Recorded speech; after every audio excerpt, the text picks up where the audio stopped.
भजनो, वृंदावन को भजनो। श्री हरिराम व्यास जी कहते हैं वृंदावन कब समझ में आएगा?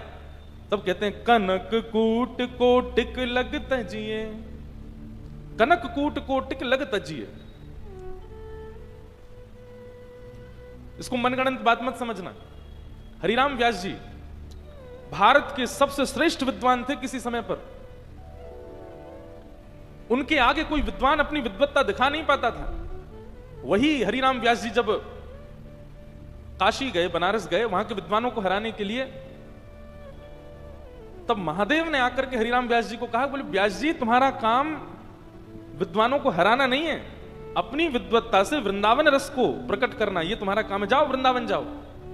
और एक बात मेरी याद रखिएगा बंधुओं, महादेव के भजन का फल है श्री राधा माधव से प्रेम। आपको यदि किशोरी जी से, ठाकुर जी से प्रेम हो रहा है तो निश्चित है महादेव का इस जन्म में नहीं तो पूर्व जन्म में, नहीं तो कभी ना कभी आपने भजन तो किया। कई लोग मिलने आते हैं, मुझसे कहते हैं हम लोग पहले महादेव को बहुत भजते थे महाराज जी, पर अब हमारी थोड़ी सी निष्ठा जो है वो वृंदावन के प्रति हो गई, कहीं महादेव नाराज तो नहीं हो जाएंगे? अरे कभी नहीं।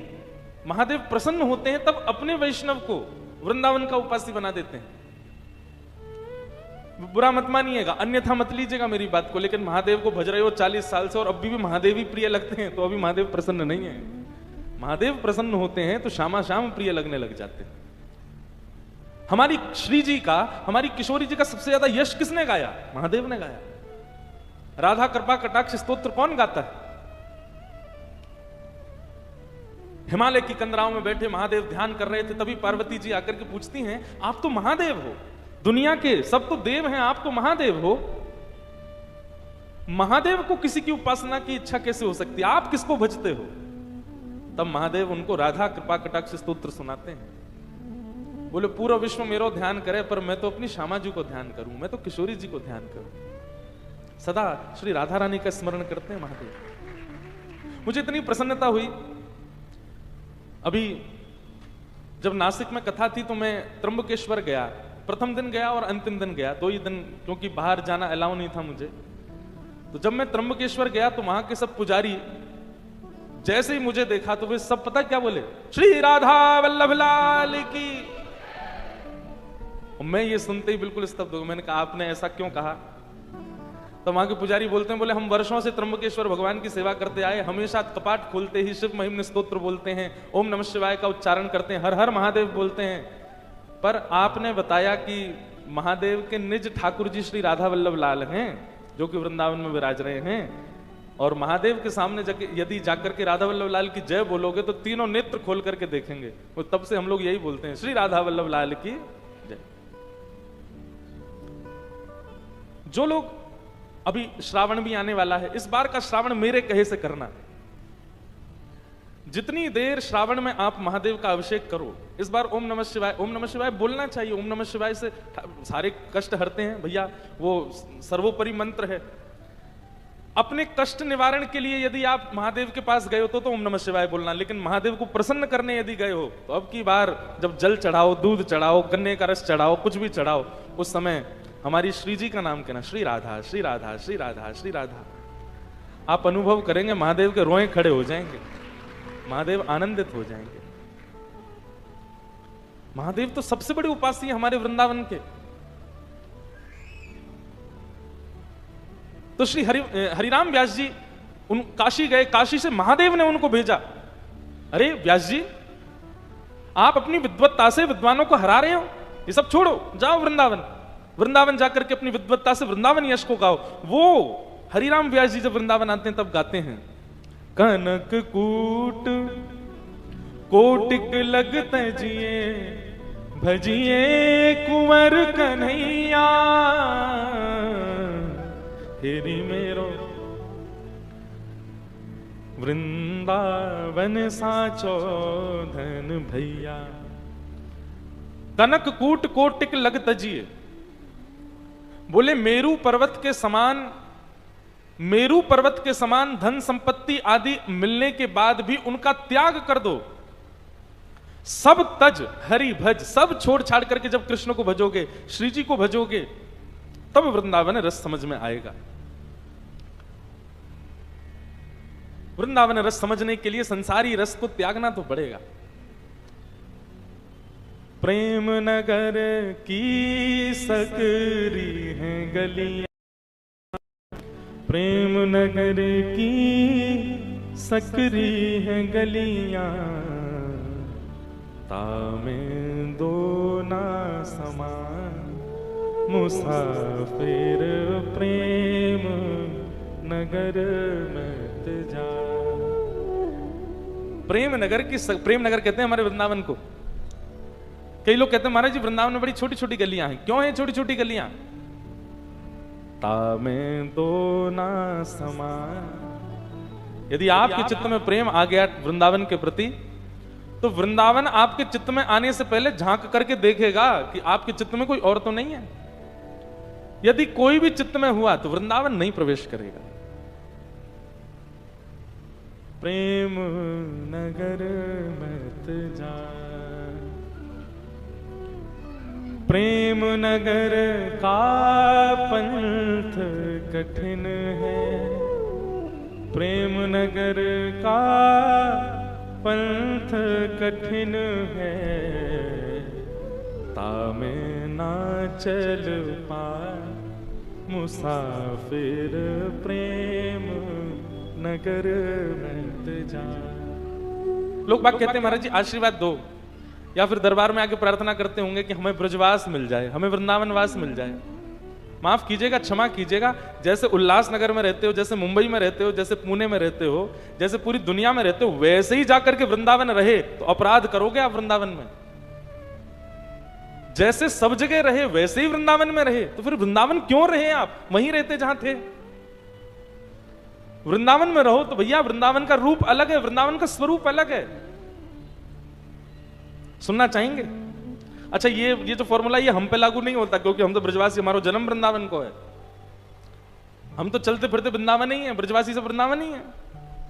ये उन पर लागू है जो वृंदावन आकर के रहना चाहते हैं। भ्रातः तिष्ठ टले टले विटपिनाम ग्रामेषु भिक्षामटः स्वच्छन्दं पिबयामुनं जलमलं चीराणि कंथां कुरु सम्मानं कलयाति घोरगरलं नीचपुमानं क्षुधा श्री राधा मुरली रवो ब्रज सखे वृंदावनम मात्यज। वृंदावन में ज्यादा टिप टॉप बन के नहीं रहना चाहिए। वृंदावन में कैसे रहो? सहज रहो, सरल रहो, सामान्य रहो।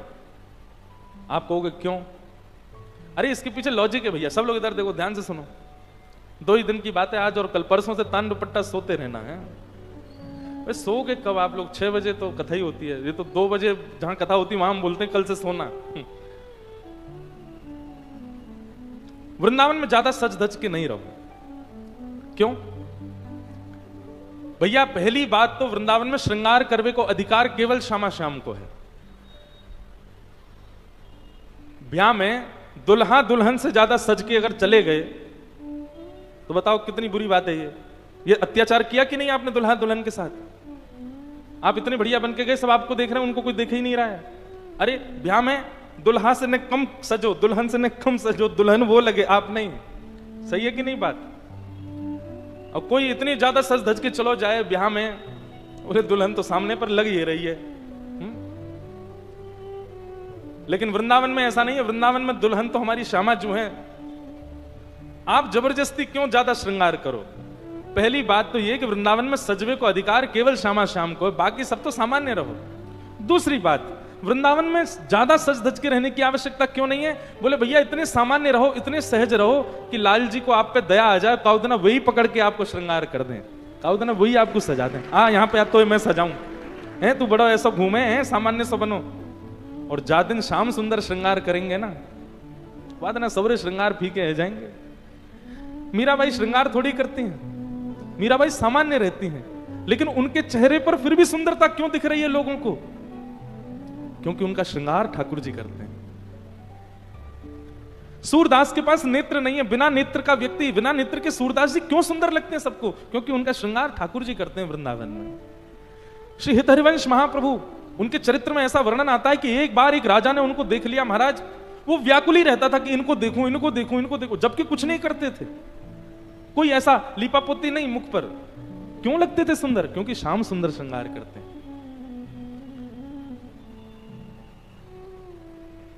इसलिए वृंदावन में सामान्य रहो, सम रहो, ज्यादा व्यवस्थित होकर रहने की आवश्यकता नहीं है।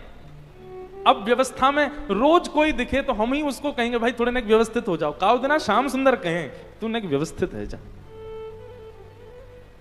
कल हम जो पद गा रहे तो वो लागू होगा ना।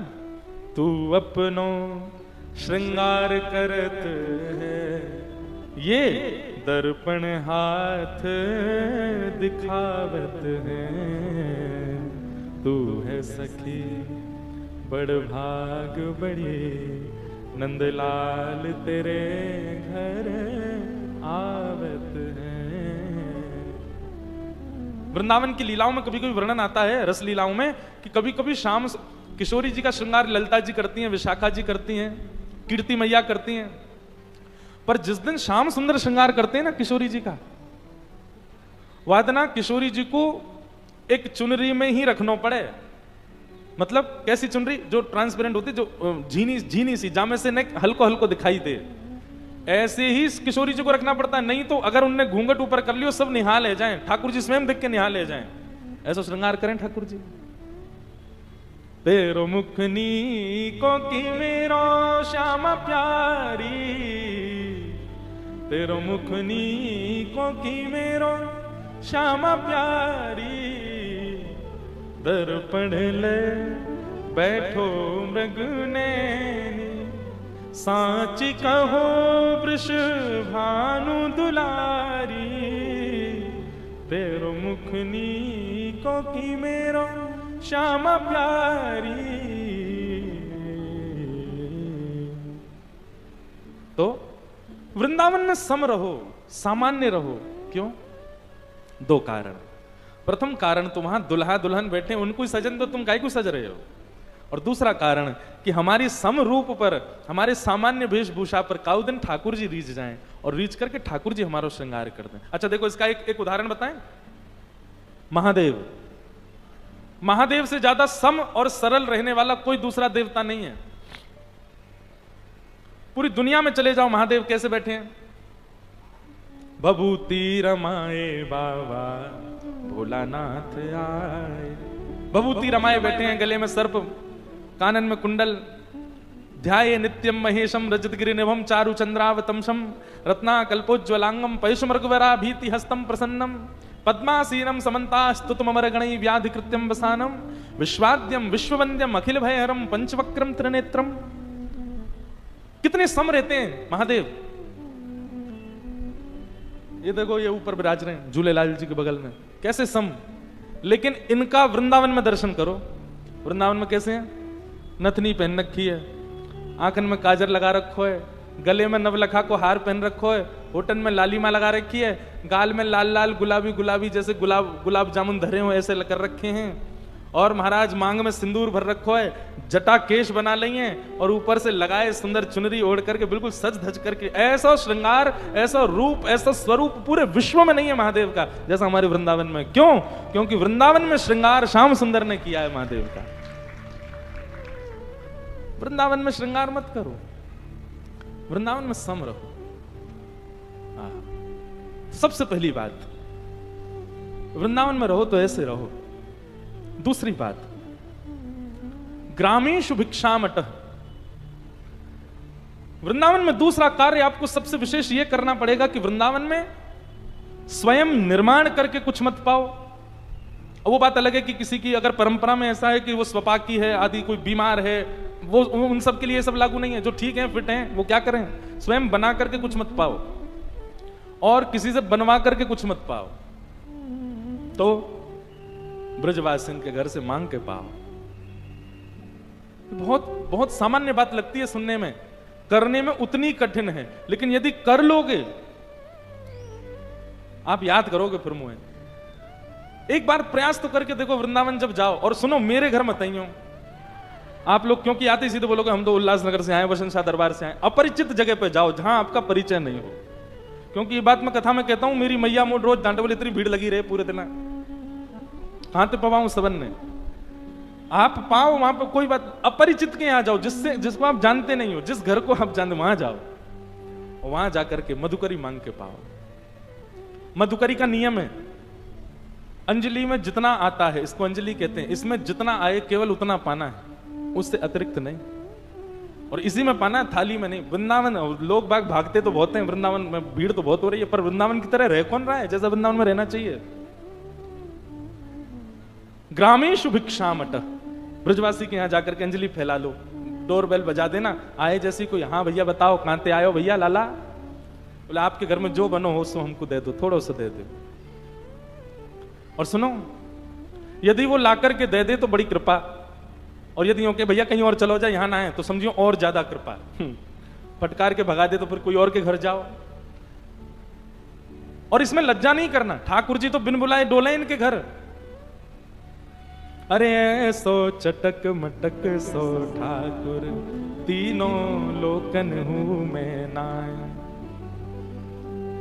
वो अंतरा कैसे है, बिना बुलाए डोले घर घर, बिना बुलाए डोले घर घर। बिन बुलाए, कोई गोपी बुलावे थोड़ी है, जबरदस्ती घुस जाए वहां के घर में। और मांग के खानो तो मैं कह रहा हूं ठाकुर जी तो छीन के खा जाएं गोपीन सो। जिस वृंदावन में गोपियों की यहां छीन छीन करके चोरी कर करके परब्रह्म खा रहा है, वहां हम मांग के नहीं खा सकते, मांग के पाओ। तो वृंदावन का दूसरा नियम क्या है, वृंदावन में किसी ब्रजवासी के घर की मधुकरी पाओ। और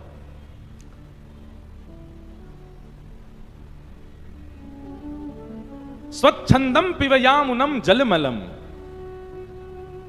पान करने के लिए पानी भी श्री यमुना जी का ग्रहण करो। अब यमुना जी का जल तो इतना स्वच्छ नहीं है, पर वृंदावन में जहां कहीं भी जलाशय मिल रहा है, नल से हो किसी के घर से हो, वो सब श्री यमुना जी का स्वरूप है। लेकिन जब तक यमुना जी शुद्ध नहीं हो रही हैं, तब तक कम से कम इतना भाव रख सकते हैं, किसी भी जल को लो और जल को लेकर के पर उसमें यमुना जी का भाव रखो, ये यमुना जी हम इनका पान करें, इस प्रकार से पान करो।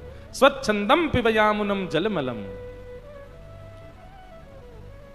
कभी कभी बड़ी पीड़ा होती है, हमारे वृंदावन में हम रहते हैं, पर वृंदावन की श्री यमुना जी की स्थिति कैसी हो गई है।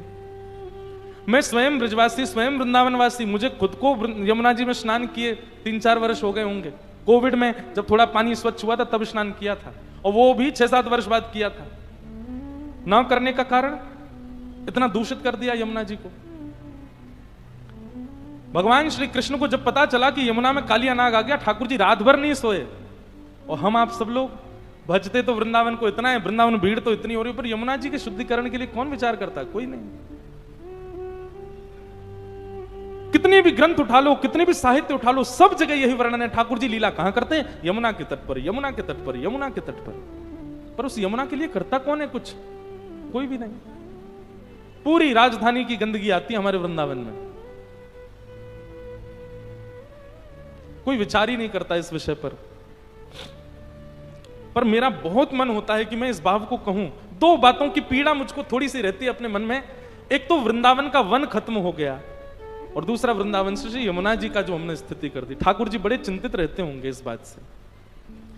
भैया वास्तविक भजन या में ना है कि आप वृंदावन में जाकर के और खूब राधा राधा जपो, वृंदावन जाकर के मंदिरन में घूमो, वृंदावन जाकर के खूब वहां की रीतिन में रहो। असली तो मैं मानूंगा भैया कि जो वृंदावन जाकर के पुनः वृंदावन के वन और पुनः वृंदावन की श्री यमुना जी को व्यवस्थित करने को विचार करे। वृंदावन पुनः वन बनना चाहिए, वृंदावन की यमुना जी पुनः शुद्ध होनी चाहिए। शाम शाम को तभी सुख मिलेगा। तो तीसरा नियम क्या करना है वृंदावन में, श्री यमुना जी का जलपान करना है। भ्रातः तिष्ठ टले टले विटपिनाम ग्रामेषु भिक्षामटः स्वच्छंदम पिबयामुनम जलमलम चीराणि कंथाम कुरु। चौथी बात, वृंदावन में जब आप ऐसे रहने लग जाओगे, बहुत समता में ब्रजवासियों के घर की मधुकरी पा करके, यमुना जल पी करके इस प्रकार वृंदावन में रहने लगोगे, तो क्या होगा, आपका कई लोग सम्मान करने लग जाएंगे। उस सम्मान से बचिएगा। सम्मानम कलयाति घोर करलम। अच्छा, सम्मान होता कब है? सम्मान तब होता है जब आपका गुण किसी को पता चल जाए। बताओ ही मत किसी को, हमको ढिंडोरा क्यों पीटना है कि हम ऐसे वृंदावन में रहते हैं, बताओ ही मत, गोपनीय भाव से करो। सम्मान वृंदावन में सबसे बड़ा विषय है। यदि आपका बहुत सम्मान हो रहा है तो प्रयास करो उस सम्मान से बचो, और नहीं बच पा रहे हो तो नेत्र बंद करके, नीची नजर करके जो सम्मान मिले उसको ठाकुर जी को अर्पित करो। ठाकुर जी को जिसको वृंदावन से भगाना होता है उसको सम्मान दिलवाते हैं वृंदावन में। ये उल्टी रीति है वृंदावन की। वहां ठाकुर जी को सम्मान ना किया ब्रजवासी ने, हम अपने सम्मान के काजे जा रहे हैं। सम्मानम कलयाति घोर गरलम नीचपुमानम शुधा। और यदि वृंदावन में कोई ब्रजवासी तुमसे नाराज है जाए, तुमसे नाराज है कि तुमको अपशब्द बोल दे, तो यूं समझ जाइए बस अब कृपा हो गई वृंदावन की। हम तो कोई नाराज है क्यों, बर तुरंत फिर मना लेना उसको, ज्यादा देर नाराज नहीं रहे। नाराज होकर के दो चार बात आपसे कह दे, समझ जाना बस अब यही कृपा है। क्यों? जब आपका कोई अपमान करता है तो आप मान रहित होते हो, और मान रहित होना वृंदावन के स्वीकारीकरण का स्वरूप है। नीचपुमानम सुधा श्री राधा मुरली रमो ब्रज सखे वृंदावनम मात्यज। वृंदावन को कभी मत छोड़ो। तो ऐसा श्री वृंदावन धाम। वृंदावन आकर के ठाकुर जी बड़े प्रसन्न हो गए। भगवान ने सबसे पहले अघासुर का वध किया। ये अघासुर जो है ये एक सर्प के रूप में आया था। ठाकुर जी अपने ग्वाल बालों के संग वृंदावन में भोजन करने के लिए गए। अघासुर ने अपना मुख खोला, इतना बड़ा मुख खोला कि मानो ऐसा लगा कोई गुफा है।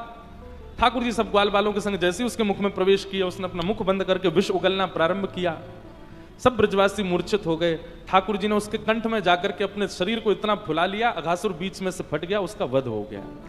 अघासुर का वध कर दिया। परंतु अब यहां एक छोटी सी लीला है, बहुत ध्यान से सुनना।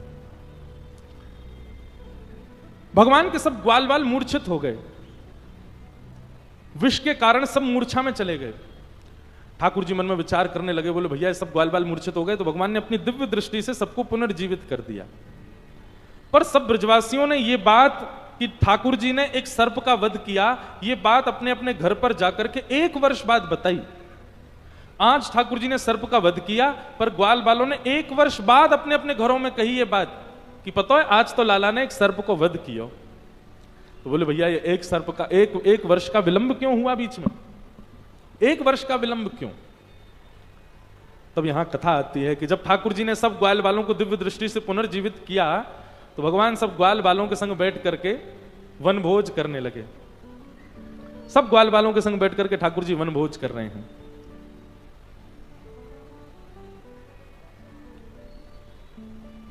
मीठो मदन गोपाल आज दधी, मीठो मदन गोपाल आज दधी, मीठो मदन गोपाल।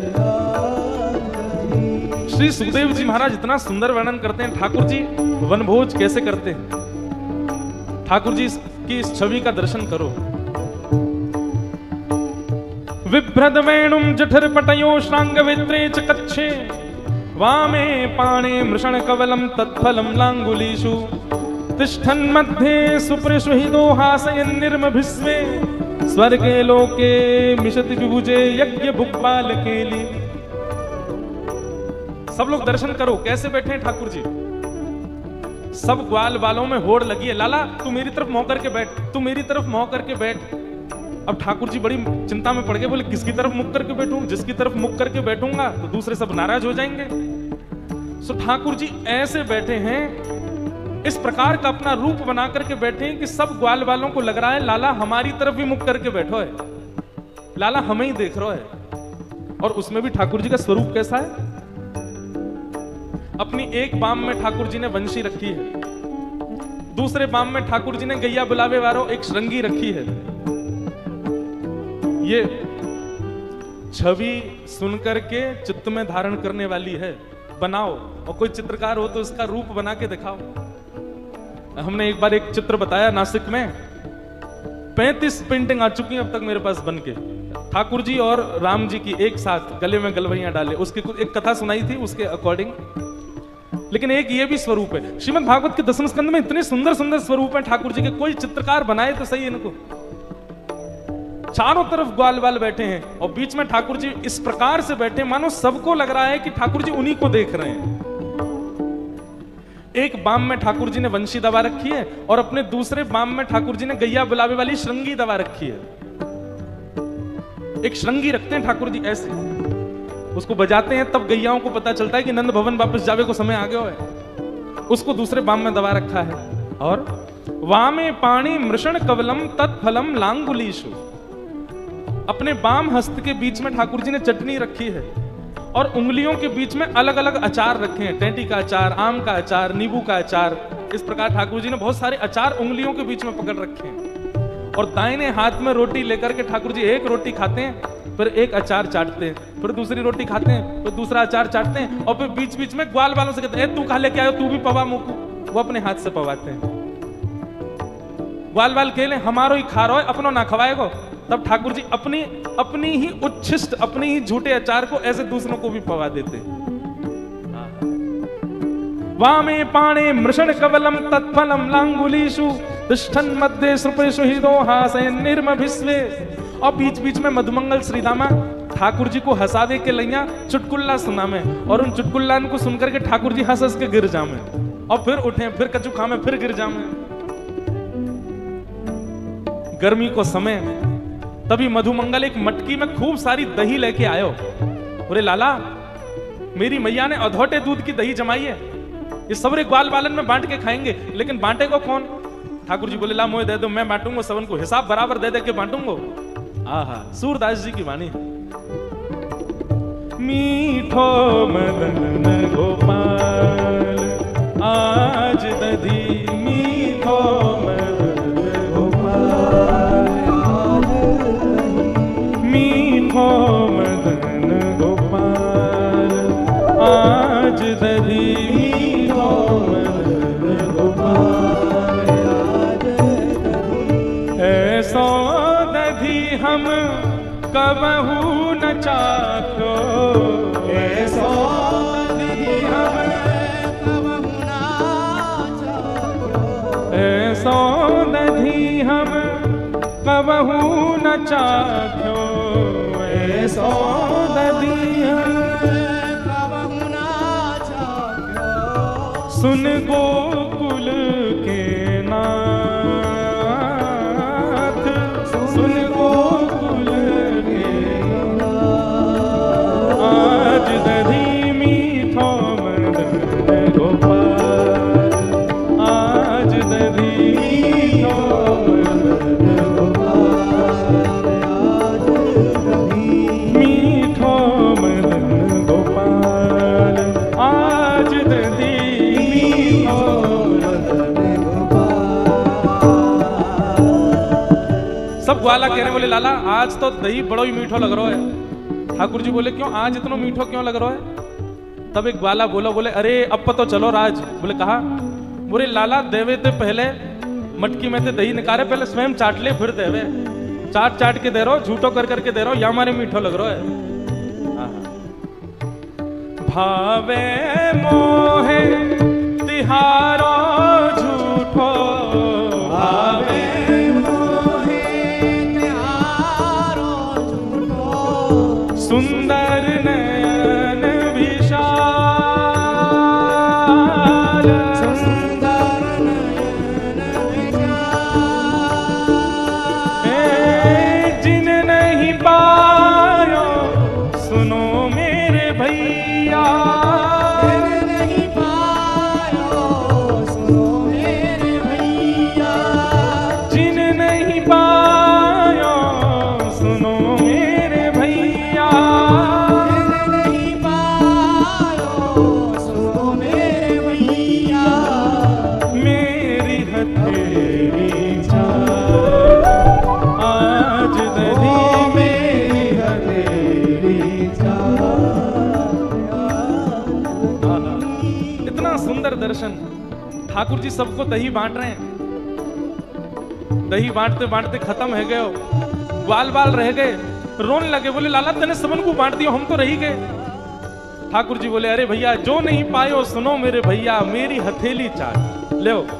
अरे तू या उंगली चाट ले, तू दूसरी उंगली चाट ले, तू या अंगूठा चाट ले, और यहाँ तक पूरा दही लग रहा सब चाट ले। और सब ग्वाल बाल ठाकुर जी के हाथ पकड़ करके अपनी जीभ निकाल करके चाट रहे हैं।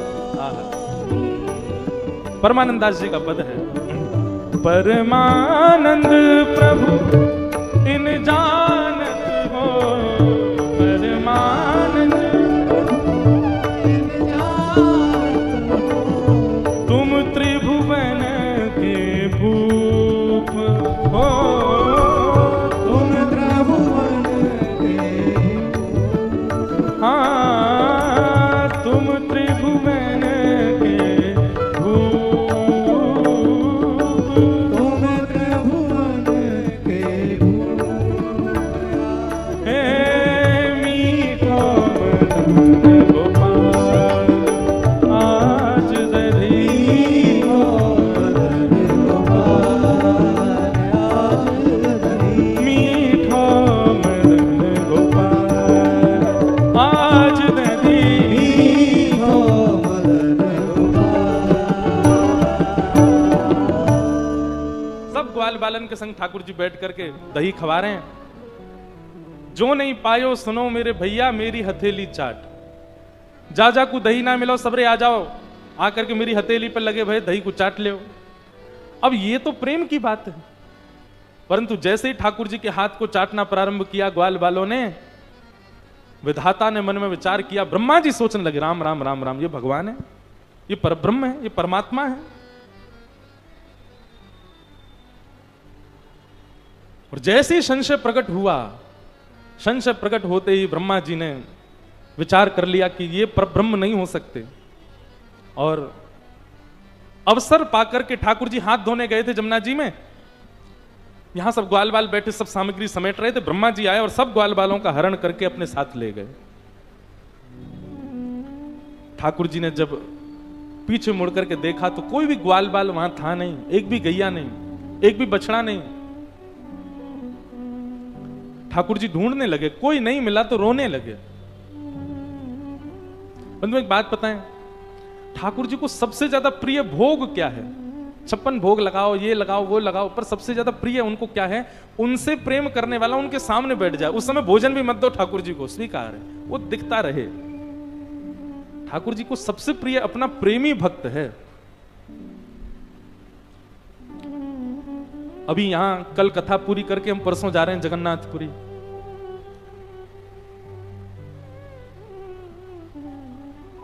श्री जगन्नाथ महाप्रभु की पूरी कथा हमारे जगन्नाथ जी सुनते हैं। आपको पता है इनका ऐसा स्वरूप क्यों है? ये दो भुजाएं, ये ऐसा पेट, ऐसा मुख, केवल और केवल ब्रजवासियों की याद में। प्रेम की 10 अवस्थाएं होती हैं। हम संसारी लोग प्रथम अवस्था में भी नहीं आ सकते। प्रेम की अवस्थाएं अलग अलग बताई गई। एक अवस्था ऐसी बताई कि जब प्रेम की अवस्था आती है तो हम जड़ वस्तु को चेतन मानने लग जाते हैं। हम जड़ वस्तु को ऐसा हमको लगने लगता है ये भी बोलता होगा, उससे बात करने लग जाते हैं। प्रेम की एक अवस्था ऐसी। प्रेम की एक अवस्था ऐसी होती है कि हमको सब में अपना प्रियतम, सब जगह अपना प्रियतम दिखने लग जाता है।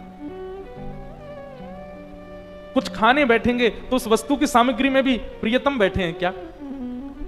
ऐसी अनुभूति, जित देखूं उतित श्याममयी, प्रेम की ऐसी अवस्था। प्रेम की एक अवस्था ऐसी बताई गई कि हमको लगने लगता है हम जिससे प्रेम करते हैं वो मैं ही हूं, वो उसी की तरह हम चलने लगते हैं, उसी की तरह हम बोलने लगते हैं, उसी की तरह हम बैठने लगते हैं, उसी की तरह होने लग जाते हैं। और प्रेम की 10वीं अवस्था होती है कि अपने प्रियतम की याद में मोमबत्ती की तरह हम पिघल जाते हैं। हमारे हाथ पिघल जाएंगे, मुख पिघल जाएगा। इस अवस्था में मानव कभी नहीं आ सकता। पर ब्रजवासियों की याद में हमारे ठाकुर जी, कथा आती है कि सब भगवान की 16,100 पटरानियां रोहिणी मैया को घेर करके भगवान की ब्रजलीला सुन रही थी। रोहिणी मैया ने कहा, सुभद्रा तुम जाकर के द्वार पर बैठ करके पहरा करो कि कहीं कृष्ण बलराम ना आ जाएं, कहीं उन्होंने ब्रज की लीला सुन ली तो रोएंगे बहुत। सुभद्रा जी जाकर के पहरा दे रही हैं कि कहीं कृष्ण बलराम नहीं आ जाएं, लेकिन भीतर चल रही कथा में जैसे ही सुभद्रा जी ने कान लगा करके सुनना प्रारंभ किया, सुभद्रा जी भूल गई कि मुझे पहरेदारी करनी, वहीं बैठ करके नेत्रों से आंसू बहाने लगे। इतने में ही सामने से कृष्ण बलराम आ गए और जब उन्होंने देखा कि सुभद्रा रो रही है और भीतर कक्ष में से भी एक धार बहती हुई आ रही है, मानो कृष्ण की 16,108 पटरानियां रुदन कर रही हैं, कृष्ण बलराम दोनों ने कान लगा करके जब सुना कि भीतर क्या चर्चा चल रही है, और जब ब्रज की बात सुनी, नंदरानी यशोदा, नंद बाबा, ब्रज के सब ब्रजवासी, गोप ग्वाल आदि, इन सबका जब विषय सुना, वहीं बैठ गए सुभद्रा जी के एक तरफ कृष्ण, दूसरी तरफ बलराम।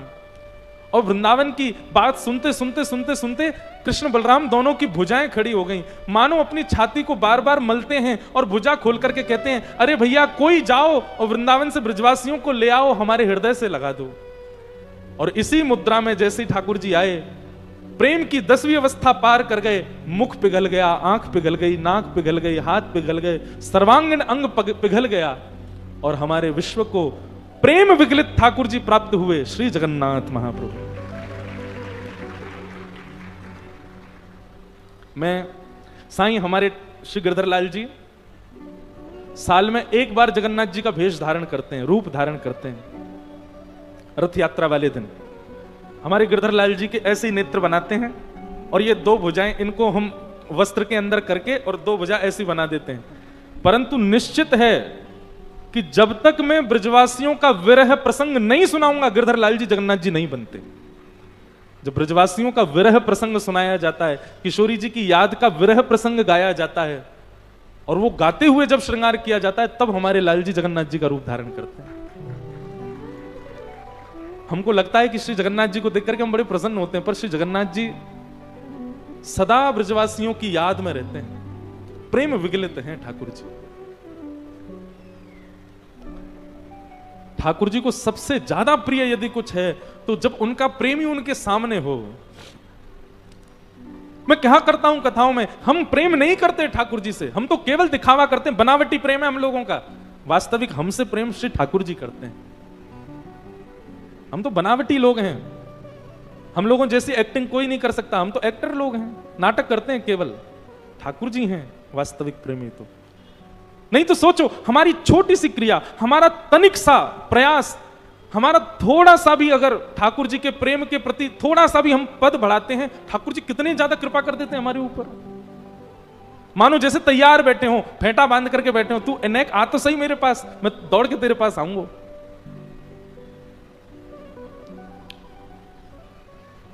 ठाकुर जी ने जैसे ही पीछे मुड़ करके देखा, ग्वाल बालों को जब वहां नहीं पाया, बहुत रोए ठाकुर जी, ढूंढने लगे, अरे मधुमंगल, अरे श्रीदामा, अरे तन सुखा, मन सुखा, धन सुखा, तुम सबरे कहां चले गए भैया, मोह तुम्हारी बड़ी याद आ रही है, तुम सबरे कहां चले गए। ठाकुर जी ढूंढ रहे हैं, कोई ग्वाल बाल नहीं मिला। ठाकुर जी ने नेत्र बंद कर, एक बात याद रखिएगा बंधुओं, भगवान श्री कृष्ण ब्रज में जब लीला करते हैं ना, अपनी प्रभुता भूल करके लीला करते हैं। वो भूल जाते हैं कि मैं ईश्वर हूं। पहले तो ढूंढा, जब नहीं मिले तब एकांत में बैठ करके अपनी प्रभुता का चिंतन किया, मैं ईश्वर हूं। और अपनी दिव्य चेतना से, अपनी दिव्य शक्ति से जब ठाकुर जी ने नेत्र बंद करके चिंतन किया, कहां है ग्वाल बाल, तब देखा कि ब्रह्मलोक में बंधी बनाकर के मूर्छावस्था में पड़े हैं। ब्रह्मा ने उनका हरण कर लिया। ठाकुर जी के नेत्र लाल पड़ गए, ताम्रवर्ण हो गया ठाकुर जी का। लेकिन कुछ कहा नहीं ब्रह्मा को। जितने ग्वाल बाल थे, जितने बछड़ा बछिया हरण किए ब्रह्मा जी ने, सब भगवान ने अपने अंग से प्रकट कर दिए। मतलब ग्वाल बाल, गैया, बछड़ा बछड़ा, ये सब कोई और नहीं, 1 वर्ष तक श्री कृष्ण ही सबके रूप में घूम रहे थे। इसके पीछे भी कथा आती है, हमारे पूज्य नाना जी सुनाते थे। जो लोग रास लीला पर संशय करते हैं कि भगवान ने परिस्त्रियों के साथ रास किया, बोले नहीं, ध्यान से सुनना। जब ये लीला हुई उस समय पूरे ब्रजमंडल में पूर्णमासी ने हल्ला कर दिया। पूर्णमासी एक उनकी कथा लंबी है, पूर्णमासी थी, उन्होंने हल्ला मचा दिया। और हल्ला मचा करके क्या कहा, अरे सबरी गोपियों ध्यान से सुनो, अभी कछु महीना बाद 12-13 वर्ष के लिए ऐसा योग आ रहा है कि कोई ब्याह नहीं कर सकेगा, कहीं ब्याह नहीं होंगे। तो या हमारे अभी सही समय है, सबरे अपनी अपनी छोरीन को, अपने अपने छोरान को ब्याह कर दो। और उस समय ब्रजमंडल में जितने भी गोप ग्वाल थे वो सब श्री कृष्ण ही थे, क्योंकि ब्रह्मा जी हरण करके ले गए थे बाकी सबका। तो उस काल में जब गोपियों ने अपनी अपनी कन्याओं का ब्याह किया, जिन जिन गोपों से किया, वो गोप श्री कृष्ण ही थे, कोई और नहीं थे। तो एक प्रकार से ब्रजमंडल की समस्त गोपियों का विवाह श्री कृष्ण के साथ हुआ उसी काल में। पहली बात। दूसरी बात, जब ठाकुर जी यशोदा मैया की गोद में बैठे रहते हैं, यशोदा मैया का दुग्ध पान करते हैं, तो नंद भवन की 9 लाख गैया और गोकुल की सब गैया सब मन में विचार करें, बोले कि भैया काश हमारो लाला भी कन्हैया हो तो हमारे थन से मुख लगा करके पीतो तो हमें बड़ा सुख मिलता। ठाकुर जी बोले चिंता मत करो, तुम्हारी इच्छा भी पूरी करूंगा। और जब ब्रह्मा जी ने सारे बछड़ा बछियाओं का हरण कर लिया तो सारे बछड़ा बछियाओं के रूप में भी श्री कृष्ण आ गए, और श्री कृष्ण जाकर के थन लगा करके जैसे ही पीते हैं, आज गैयाओं को भी सुख मिलता। उनको ये नहीं लगता हमारा बछड़ा दूध पी रहा हो, उनको लगता है अत्यंत कोमल श्री कृष्ण ही अपने मुख से दुग्ध पान कर रहे हैं। तो 1 वर्ष तक सब बछड़ा, सब बछिया, सब ग्वाल बाल, इन सब के रूप में ठाकुर जी ही थे वृंदावन में। एक दिन बलराम जी महाराज ने इस बात को नोटिस किया। बलराम जी बोले, ठाकुर जी से बोले लाला मोय ब्रज में कछु अटपटो से लग रहा है। ठाकुर जी बोले क्यों? बोले गोपीन के छोटे छोटे बालक हैं, उनको इतना प्रेम ना करें, और तेरे संग जो सखा रहे उन्हें पूरे दिन गोदी में लिए घूमती रहे। गैयान के दूसरे बछड़ा छोटे छोटे, उन्हें तो अपने थनते मोहना लगान दे, और जिन बछड़ान को तू चरावे ले जाए गैया पूरे दिन उन्हीं बछड़ान को चाटती रहे। मोह को तो कछु गड़बड़ लग रही है लाला। ठाकुर जी बोले दाऊ दादा नेत्र बंद करो। बलराम जी ने नेत्र बंद किया, बोले अब खोल के देखो। और नेत्र खोल करके देखे तो जित देखूं, जिस ग्वाला को देखें, जिस बछड़ा को देखें, सब श्री कृष्ण, सबके रूप में श्री कृष्ण ही विचरण कर रहे हैं। मानो ब्रह्मा के द्वारा किया गया ये ब्रह्मा की मति घूम जाना, ब्रह्मा के चित्त में ये बात आ जाना कि ये परब्रह्म नहीं, ये भी ठाकुर जी की ही लीला है। ठाकुर जी ही ऐसा कुछ कर रहे हैं कि ब्रह्मा इन सबको हरण करे तो इन सबके रूप में मैं ही रहूं यहां पे। और 1 वर्ष तक समस्त गोपियों को, समस्त गैयाओं को ठाकुर जी ने सुख दिया। बड़ी अद्भुत लीला है वृंदावन की। बलराम जी प्रणाम करते हैं और प्रणाम करके लाला से कहते हैं, लाला तेरी लीला तू ही जाने भैया, कोई ना समझ सके तो है। अद्भुत लीला है। ब्रह्मा जी के मन में भाव आया, 1 वर्ष हो गए हैं, अब मैं जाकर के देखूं तो सही कन्हैया कहा कर रहा है, रो रहे होगो। और जैसे ही ब्रह्मा जी ने आकर के पृथ्वी पर देखा तो जितने ग्वाल बाल गैया बछड़ा बछिया सब ब्रह्मलोक में थे, वही सब नीचे भ्रमण कर रहे हैं। ब्रह्मा जी समझ गए मैंने बहुत बड़ा अपराध कर दिया है, मैंने बहुत बड़ा भूल की है। जय बोलो वृंदावन बिहारी लाल की, श्री राधा रमण लाल की, प्यारे गिरधर लाल की जय।